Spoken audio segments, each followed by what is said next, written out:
The Galactic Council chambers fell silent as Ambassador Chen Wei stepped forward, her boots echoing against the crystalline floor. Around her, representatives from 47 different species watched with expressions ranging from curiosity to barely concealed disgust. The massive holographic display behind her chair showed Earth, a blue-green marble suspended in the void. "The question stands," rumbled Archon Vextar, his 6 arms folding across his chitinous chest. The Kronak representative's voice carried the weight of authority that came from ruling a warrior empire spanning 12 systems. "How is it that humanity has conquered 17 star systems, defeated the hegemony fleet, and stands as one of the most feared military forces in known space? Yet you have no god of war?" Chen smiled, an expression that made several council members shift uncomfortably. Humans had that effect on other species. Their facial expressions were unsettlingly unpredictable. "Every civilization worthy of the stars has a god of war," continued High Priestess Ilandra of the Ethereal Collective, her translucent form shimmering with indignation. "The Kronaks have Devastator Vexgoth, the Zephyrians worship War Singer Tulmoth, even the peaceful Gardener Alliance maintains shrines to their gentle protector Silwyn. Yet humanity's religious databases show nothing. No war deity, no patron of conflict. How do you explain this absence?" Chen clasped her hands behind her back, studying the assembled aliens with eyes that had seen more battlefields than most species saw in their entire evolutionary history.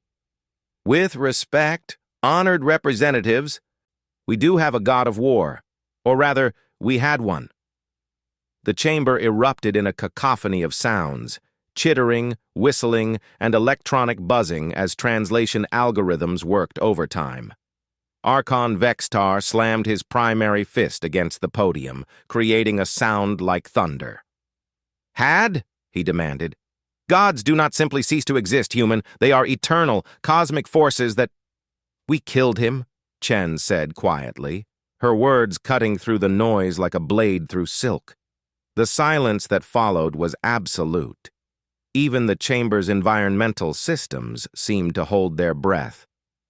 "Impossible," whispered Ilandra, her form flickering between visible and translucent. "You cannot kill a god. The very concept is blasphemous," Chen offered, her tone conversational. "Yes, that's what he said too, right before we dragged him down from his golden throne and showed him exactly how mortal divine flesh could be." Fleet Admiral Corvash of the Hegemony Remnant, the same fleet humanity had shattered 6 months prior, leaned forward, his scaled features twisted in disbelief. "You expect us to believe that your species committed deicide? That you murdered your own patron deity?" Chen's smile disappeared, replaced by an expression of cold steel. "I don't expect you to believe anything, Admiral. I'm simply answering the question you asked. You wanted to know why we don't have a god of war. We don't have one because we killed the sorry excuse for a deity that claimed that title." "But why?" demanded Counselor Zresh of the Hive Collectives, his compound eyes reflecting the chamber's light like fractured diamonds. "War gods provide strength, strategy, the will to fight.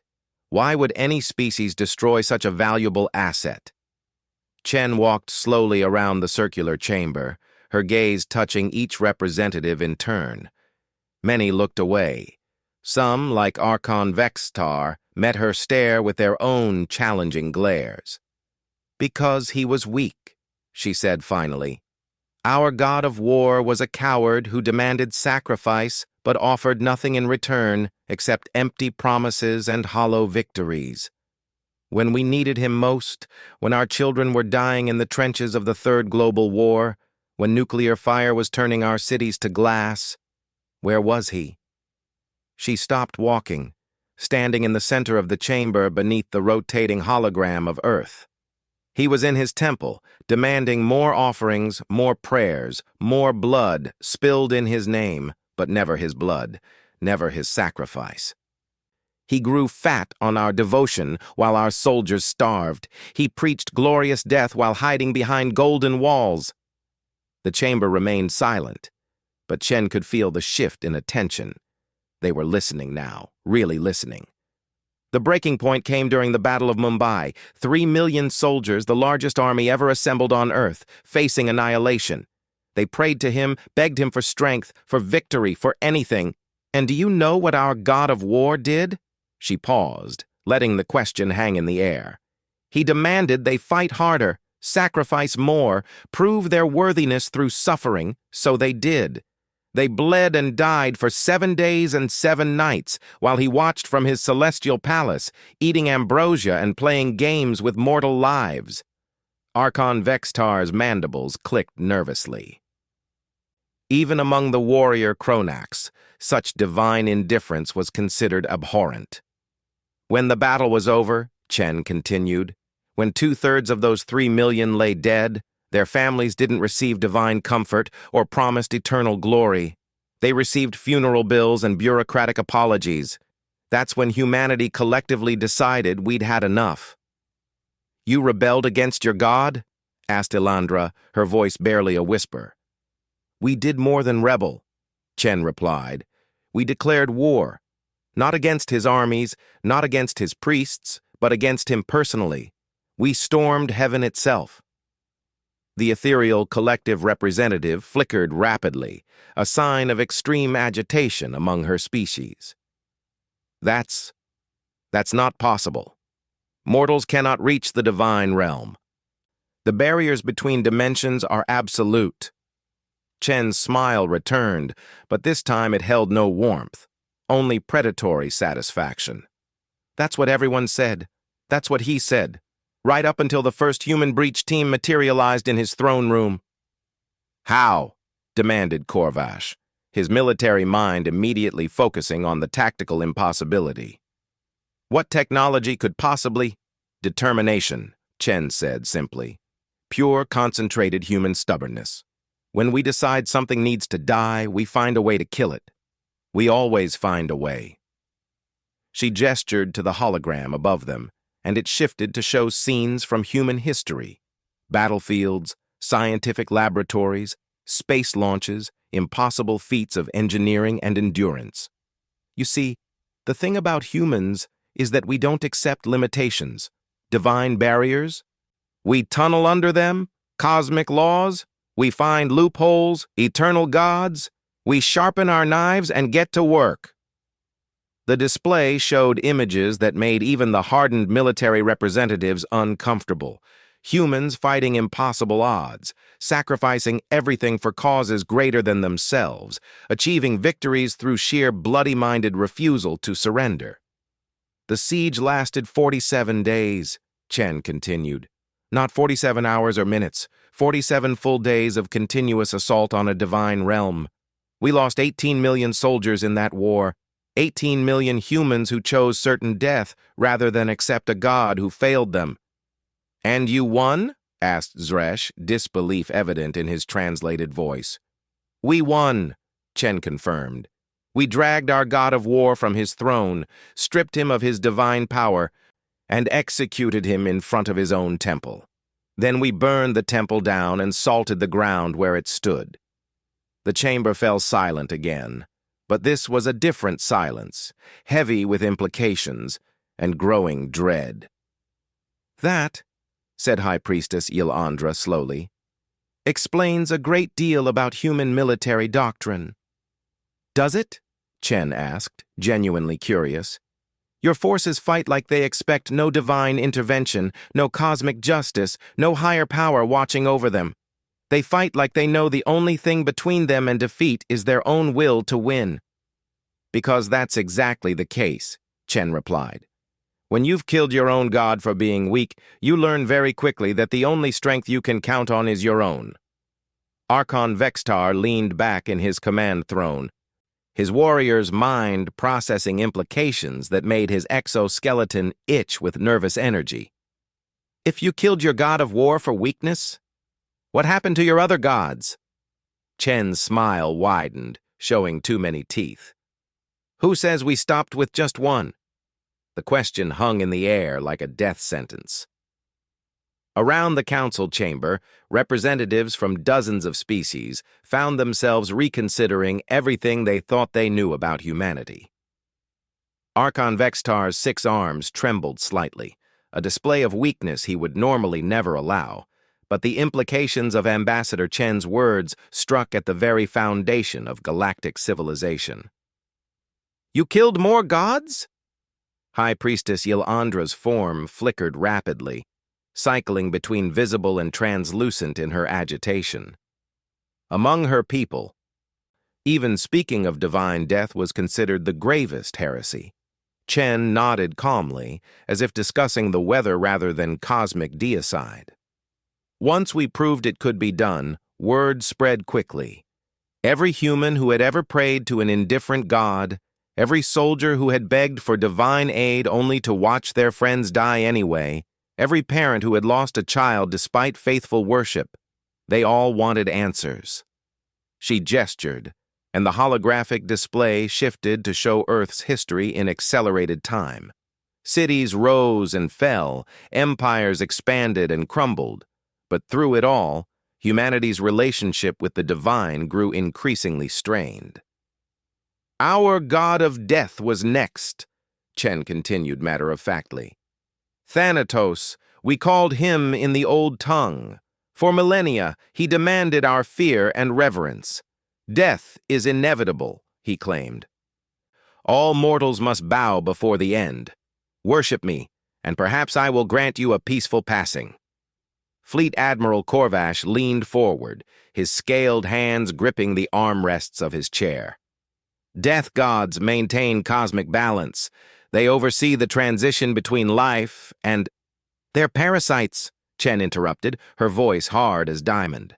"Thanatos grew powerful feeding on human grief, terror of the unknown, desperate prayers from deathbeds.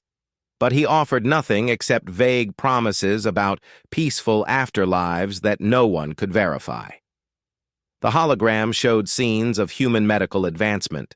Doctors performing impossible surgeries, scientists developing life-extending treatments, engineers creating machines that could restart hearts and heal grievous wounds. The more we learned about biology, chemistry, and physics, the more obvious it became that death wasn't some cosmic necessity. It was just another problem to solve. So we solved it. "Impossible," breathed Counselor Zresh, his compound eyes reflecting disbelief. "Biological death is universal. Every species in the galaxy accepts—" "Every species except us," Chen said with pride that made several representatives uncomfortable. "We developed regenerative medicine, consciousness transfer technology, cellular repair systems that could reverse aging itself. When Thanatos realized humans were becoming functionally immortal, he panicked." She smiled coldly at the memory. "He tried to enforce natural death through divine decree, started killing humans directly to maintain his authority. That was his fatal mistake." The display showed armies of humans in advanced armor storming through realms of shadow and bone, their weapons blazing with technologies that seemed to burn away death itself. "We hunted him through every dimension of his domain. Death's realm, the underworld, the spaces between life and ending, nowhere was safe. When we finally cornered him, do you know what he said?" The chamber waited in tense silence. "He begged," Chen said with satisfaction. "The god of death, ruler of endings, architect of the grave, he groveled like a frightened child and promised to leave humanity alone if we spared him." "Did you?" asked High Priestess Ylandra, though her tone suggested she already knew the answer. "We told him the same thing he had told billions of humans over the millennia. Death is inevitable. Then we showed him exactly how inevitable his own death was." Admiral Corvash's military training kicked in, analyzing the tactical implications. If you destroyed death itself, how do you maintain population control, resource management, evolutionary pressure? Chen's expression softened slightly, showing a hint of genuine warmth. "Death isn't gone. We just removed it from the list of things that happen to humans without their consent. People can choose to die if they wish, after living as long as they want to live. Some do, eventually. Most don't. And frankly, the universe is big enough for all of us. The implications sent ripples of unease through the assembled aliens. Species that had built their entire cultures around accepting mortality, around the wisdom that came from knowing life was brief and precious, found themselves confronting a race that had simply decided death was optional. "What about your god of love?" asked Yolandra desperately. "Surely you didn't kill a deity of positive emotions?" Chen's expression darkened. Aphrodite. Beautiful, seductive, supposedly the source of all romantic feeling and deep connection between souls. She spat the words like curses. "Do you know what she actually was?" The chamber remained silent, but several representatives were beginning to realize they didn't want to hear the answer. A cosmic manipulator who treated human emotions like toys. She would make people fall desperately in love with the wrong partners for her own amusement, break up couples who were genuinely happy because she was bored, cause unrequited passion that drove mortals to suicide, all while demanding worship for the gift of love. The holographic display showed human relationships across history, the genuine connections, the authentic emotions, the real bonds between people that existed, independent of divine interference. When we studied human brain chemistry, we discovered that love, affection, attraction, all of it was biological, neurochemical, completely natural. We didn't need a god to feel it. We never had. She was just editing our emotions for entertainment. Archon Vextar's warrior instincts rebelled at the concept. Among his people, love was sacred, precisely because it was a choice made despite danger, a vulnerability accepted in the face of a hostile universe. "You killed her for manipulating feelings?" "We killed her for rape," Chen said bluntly, causing several translators to struggle with the concept. That's what it was. Non-consensual violation of human minds and hearts. When we confronted her about it, she laughed. Said mortals should be grateful for any divine attention, even if it destroyed their lives. The display showed the assault on Aphrodite's realm. Not armies this time, but small teams of humans moving with surgical precision through dimensions of crystallized emotion and weaponized beauty. She tried to seduce our strike teams, make them fall in love with her instead of completing their mission. It might have worked on any other species. But humans? Chen smiled grimly. We're very good at being angry, even when we're in love. Especially when someone we love has been hurt. The god of wisdom was perhaps the most disappointing. Chen continued, moving through humanity's pantheon like a general recounting victories. Athena claimed to be the source of human intelligence, strategy, and learning, but every time we developed a new technology or solved a complex problem, she would appear to take credit. The hologram showed human achievements: mathematics, engineering, space travel, quantum physics, genetic manipulation, all accomplished through human effort and ingenuity. The final straw was when she claimed credit for our faster-than-light drive technology, the same FTL system that every species in this chamber now uses or fears. She said it was her gift to humanity, proof of her wisdom and generosity. Admiral Corvash shifted uncomfortably. The hegemony remnants still used human-designed FTL technology, having never developed their own equivalent. But our scientists knew better. They had worked for decades, failed thousands of times, sacrificed careers and lives to crack the mathematics of space-time manipulation. When Athena showed up to claim their work as her divine inspiration, they were displeased. "What did you do?" asked Counselor Zresh, though he was beginning to recognize the pattern. "We invited her to demonstrate her wisdom in single combat against our smartest strategic AI. If she truly was the source of human intelligence, she should have been able to defeat any artificial mind we could create." Chen's smile turned predatory. She lost. Badly. The AI didn't just beat her. It completely dismantled every strategy she attempted, predicted every move, countered every tactic. It was like watching a supercomputer play chess against a particularly arrogant child.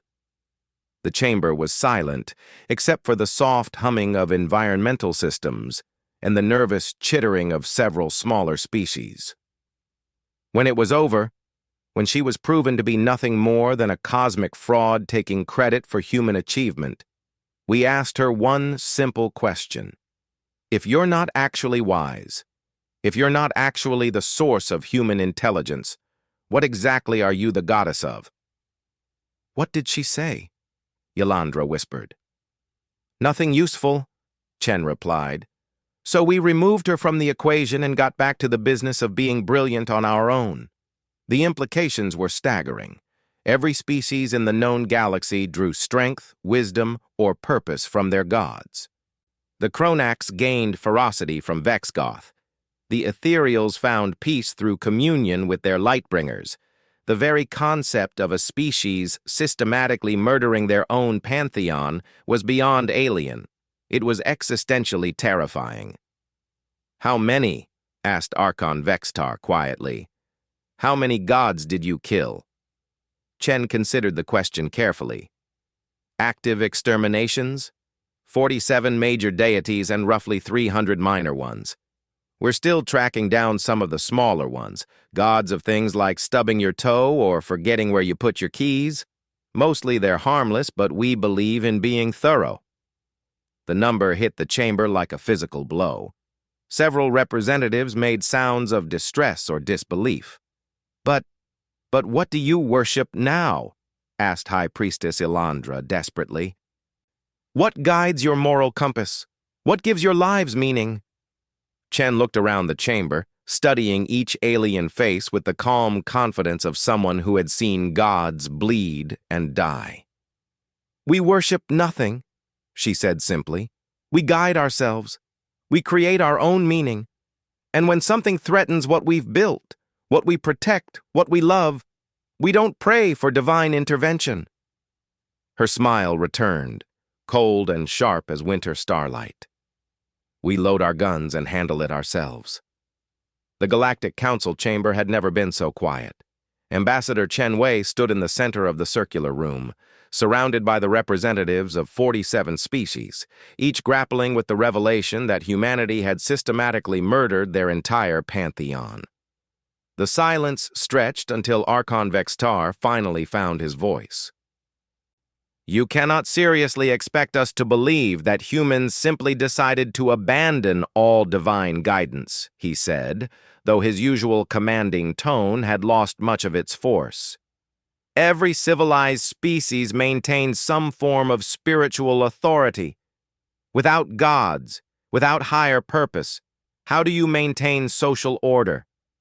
How do you inspire your people to greatness? Chen turned to face the Chronac representative, her expression thoughtful rather than mocking. Tell me, Archon, when your warriors pray to Devastator Vexgoth before battle, what exactly do they ask for? Strength in combat, obviously. Victory over our enemies. The courage to die with honor if... Do they receive it? Chen interrupted gently. Vextar's mandibles clicked in confusion. Receive what? Strength, victory, courage. Does your God actually provide these things? Or do your warriors provide them for themselves while giving him credit? The question hung in the air like an accusation. Around the chamber, other representatives shifted uncomfortably as they began to examine their own beliefs. The gods inspire us, High Priestess Yolandra said weakly, her translucent form flickering with uncertainty. They provide guidance, purpose, a connection to something greater than ourselves. Do they? Chen asked, her voice gentle but relentless. Or do you provide those things for yourselves, then attribute them to divine sources because it's more comforting than accepting responsibility? She gestured to the holographic display, which showed scenes from across the galaxy, Chronac warriors fighting with desperate courage, ethereal collective members achieving impossible feats of cooperation. Hive collectives working in perfect harmony. I see incredible bravery, wisdom, and achievement throughout this chamber. But I don't see any gods actually doing anything. I see you doing everything while they take credit. Fleet Admiral Corvash leaned forward, his military mind trying to process the tactical implications. If humans operate without divine support, how do you maintain morale? How do you convince soldiers to sacrifice themselves for causes greater than their own survival? Chen's expression softened, showing genuine warmth for the first time since entering the chamber. We tell them the truth, which is that there is no cosmic plan, no divine destiny, no higher power watching over us. There is only what we choose to build, what we choose to protect, and what we choose to become. And that makes everything we do infinitely more precious. She walked slowly around the chamber again, but this time her movement seemed less predatory, more like a teacher addressing students. When a human soldier dies defending their home, they don't die because some god decreed it part of a grand design. They die because they made a choice to value something more than their own life. That choice is entirely their own, and it has meaning precisely because no one forced them to make it. The hologram shifted to show human colonies across their 17 systems, families, children, artists, scientists, engineers, all living their lives with apparent purpose and joy despite the apparent absence of divine oversight. We don't need gods to tell us that protecting the innocent is good, that knowledge is valuable, that love is worth preserving. These things matter because we decide they matter, and when we fight for them, we fight with the knowledge that we're the only ones who will. Counselor Zresh buzzed nervously, his compound eyes reflecting the display's light. But how do you cope with existential dread? The fear of meaninglessness? The terror of cosmic insignificance? Chen smiled, and for the first time it held no trace of coldness or threat. We embrace it. The chamber fell silent again. But this was a different silence, attentive rather than shocked, curious rather than afraid. Yes, the universe is vast and largely empty. Yes, we're tiny specks of matter briefly organized into consciousness before returning to dust. Yes, in cosmic terms, our lives are statistically insignificant. She paused, looking directly at each representative in turn. And that's what makes us magnificent. I don't understand, whispered Ilandra. Every species in this chamber believes they matter because some god says so. You derive your worth from external validation, divine approval, cosmic purpose handed down from on high. But humans... Chen's voice grew stronger, filled with pride that made the chamber's lighting seem brighter. We matter because we say we matter. We create meaning from nothing, build purpose from chaos, and turn a cold, indifferent universe into something worth protecting through sheer bloody-minded determination. The hologram showed humanity's expansion into space, not as conquerors but as gardeners. Worlds transformed from barren rock into thriving ecosystems, species on the brink of extinction nursed back to health, art and music and literature flowing between stars. You want to know why humans are such effective warriors? It's not because we're more violent or better armed than other species. It's because when we fight for something we built ourselves, something that exists only because we will it to exist, something that will vanish if we fail to protect it.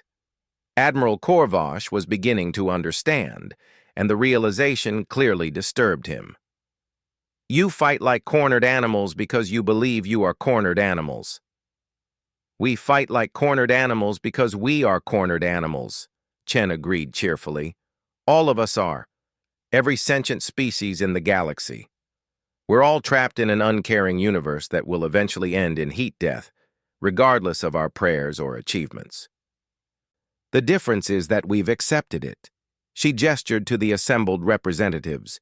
You fight for your God's glory, hoping for divine reward, fearing cosmic punishment. When your faith wavers, your courage falters. When your gods seem distant, your purpose becomes uncertain.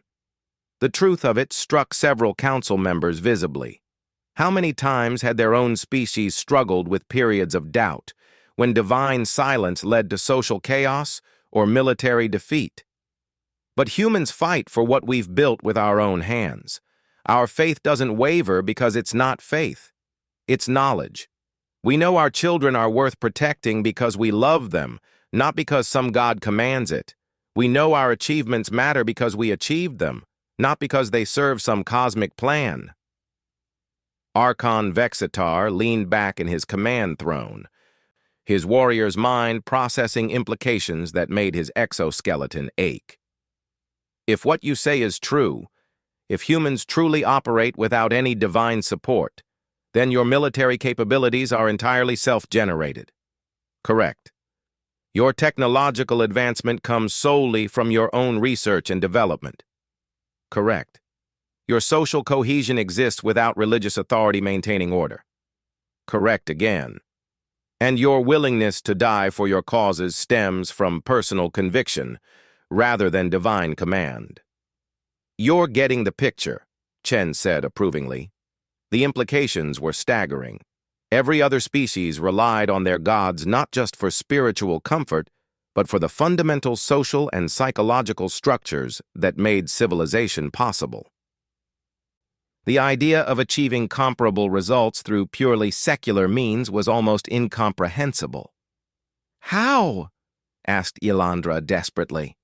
How do you maintain hope without divine promise? How do you find joy without cosmic blessing?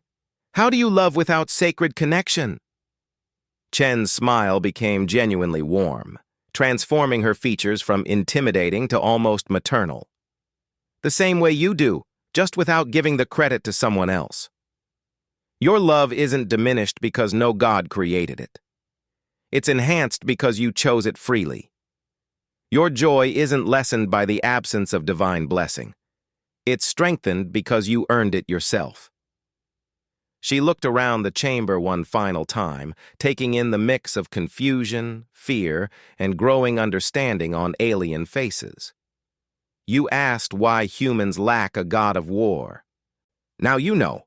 We killed him for being weak, along with all the others who claimed authority over our lives while contributing nothing to them. But that's not the real question you should be asking. The chamber held its breath. The real question is this. If humans can achieve everything your God-blessed species have achieved, and do it without any divine help whatsoever, what does that say about the actual value of your gods? The silence that followed was the silence of a fundamental worldview crumbling.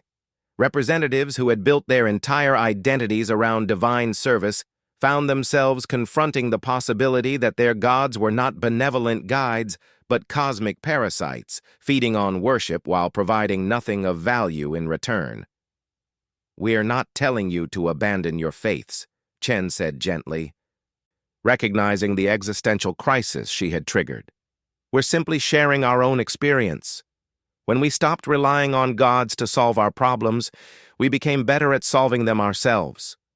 When we stopped attributing our achievements to divine inspiration, we achieved more than we ever thought possible." She moved toward the chamber's exit, then paused at the threshold. "The offer stands, as always. Any species that wants to learn how to be truly self-reliant, how to find meaning without divine mandate, how to love and fight and build and dream without cosmic permission, we're happy to teach. We've learned that the universe is vast enough for everyone to matter, magnificent enough for everyone to find purpose, and beautiful enough to be worth protecting." "And if we refuse?" asked Archon Vexitar quietly. Chen shrugged. "Then you continue as you are. We won't force enlightenment on anyone. That would make us no better than the gods we killed.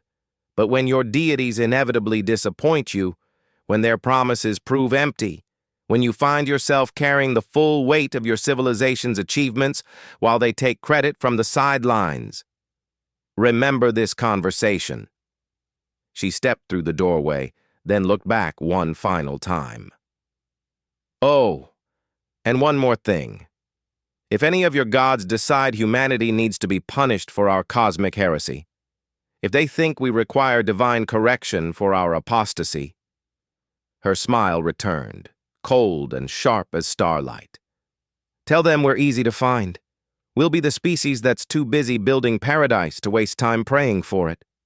The door sealed behind her with a soft whisper, leaving 47 representatives alone with the terrifying possibility that they had been worshipping cosmic illusions while the real divine power, the power to create meaning, purpose, and beauty from nothing, had been inside them all along.